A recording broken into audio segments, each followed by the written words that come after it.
السلام علیکم ناظرین کرام، امید ہے کہ آپ اللہ تعالیٰ کے فضل و کرم سے خوش و خرم اور صحیح سلامت ہوں گے، اور میری بھی یہی دعا ہے اللہ تعالیٰ سے۔ تو آج کی کلاس جو آف لائن کلاس ہے یہ 12ویں جماعت کے لیے ہے، اور ہمارا موضوع ہے خواجہ حیدر علی آتش کی غزل نمبر 2 کی تشریح۔ یعنی پہلی جو غزل ہے حباب آسا میں دم بھرتا ہوں تیری آشنائی کا، اس غزل کی تشریح ہو چکی ہے۔ اب دوسری غزل جو غزل نمبر 2 ہے اس کی تشریح ہم کرنے جا رہے ہیں۔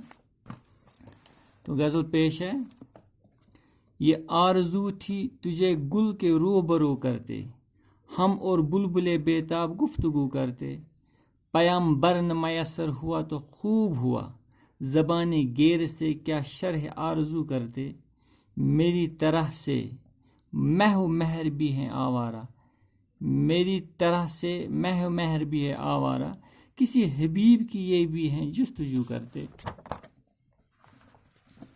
پھر اگلا شعر ہے: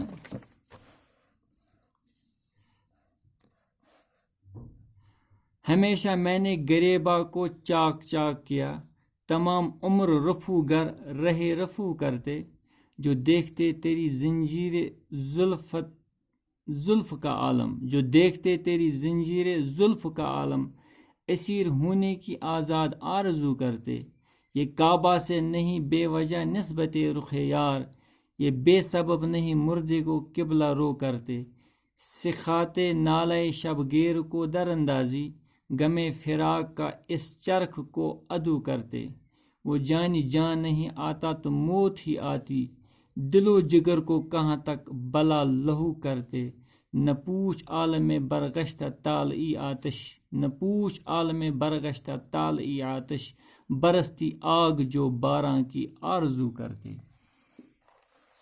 تو یہ تھی غزل۔ تو اس غزل میں کچھ مشکل الفاظ، اس کا معنی پیش ہے۔ آرزو کا مطلب ہوتا ہے تمنا، روبرو ہوا آمنے سامنے، اسیر کہتے ہیں قیدی کو، ادو کا مطلب ہوتا ہے دشمن، پیام کہتے ہیں پیغام کو، پیام بر ہوا پیغام پہنچانے والا، یعنی ایک جگہ سے دوسری جگہ کوئی خبر لینے یا لے جانے والا، مہ کہتے ہیں چاند کو، مون، مہر کہتے ہیں سورج کو، رفو ہوا مرمت کرنا، علاج کرنا، ادو کہتے ہیں دشمن کو، مخالف کو، ٹالا ہوا مقدر یا قسمت، تو یہاں مراد شاعر یعنی خواجہ حیدر علی آتش کے خراب قسمت سے ہے۔ بارہ ہوا بارش، فراق کہتے ہیں جدائی کو، چرخ ہوا آسمان، اور یہاں اس غزل میں چرخ کا معنی ہے آسمان، لیکن چرخ کا مطلب ہوتا ہے گھومنا بھی، یعنی چرخ لگانا یعنی گھومنا، لیکن یہاں مراد ہے آسمان سے۔ در اندازی کہتے ہیں مخالفت کو یا دخل اندازی کو، برگشتہ کہتے ہیں پھرا ہوا یا دشمن یا مخالف یا باغی، برگشتہ ہوا پھرا ہوا دشمن یا مخالف یا باغی۔ تو سب سے پہلے مطلع کا شعر پیش ہے: یہ آرزو تھی تجھے گل کے روبرو کرتے، ہم اور بلبلے بیتاب گفتگو کرتے۔ تو یہاں خواجہ حیدر علی آتش اس مطلع کے شعر میں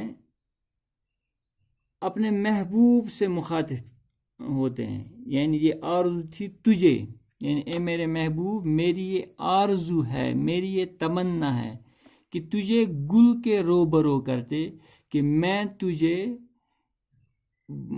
باغ میں لے جا کے پھول کے مد مقابل کھڑا کرتا، یعنی ایک طرف میں خوبصورت ترین پھول کو رکھتا، دوسری طرف میں آف کو رکھتا، پھر ہم اور بلبلے بیتاب گفتگو کرتے۔